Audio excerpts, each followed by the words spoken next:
And of course, we had the Gujarat doctrine. Now, I know Mr. Gujarat reasonably well. I think he's a remarkable man, and that was a great doctrine. But I would have made us, at that time I told him, and I can repeat it now, I told Mr. Gujarat, this is a great doctrine, but please have one exception to this doctrine, that is Pakistan.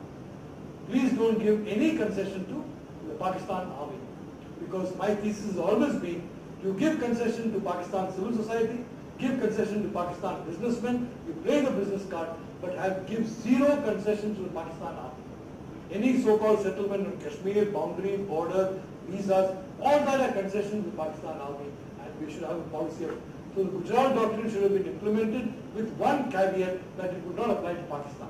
Unfortunately, Mr. Gujarat did not listen to any of us. He tried to introduce it to Pakistan also. It didn't have very much effect.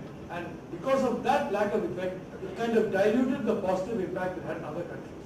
It was a very good doctrine, and it was also a doctrine which the United States was very happy about.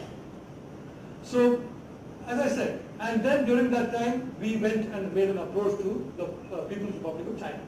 Now, the Chinese are great practitioners of realpolitik. They are very cold-blooded practitioners of realpolitik. If you recall, in the Mao Zedong, it was Mao Zedong who invited Nixon to come to China. It was Mao Zedong who basically put his imprimatur on the US-China relationship. And the reason for that was both had a common enemy, the Soviet Union. So because of that, they realistically came together and they decided to come together to fight the Soviet Union, and China got immense benefits from the United States. The entire growth of China is because of the United States.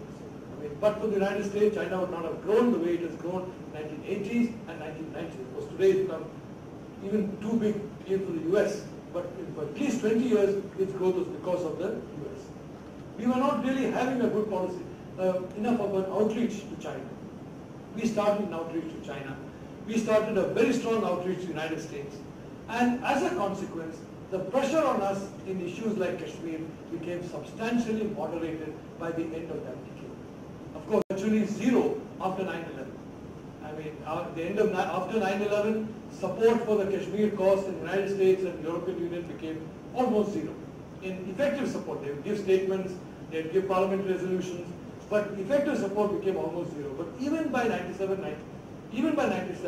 support had tapered down very sharply because they started seeing India as a prospective future ally. Now, there's a book by C. Dasgupta on the partition. If you read that, you will find what was in the British mind when they were insisting on Pakistan.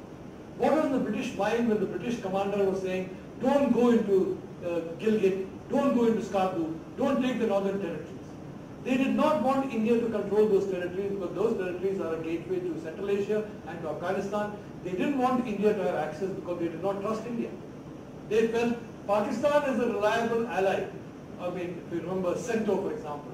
Pakistan is a reliable ally, Indians are not. The Muslim League supported us, the Congress was neutral, leaning towards Japan. So that, in a sense, was very, very important on their mindset on Kashmir and on various other issues. But from that time, the pressure started getting moderated in Kashmir itself.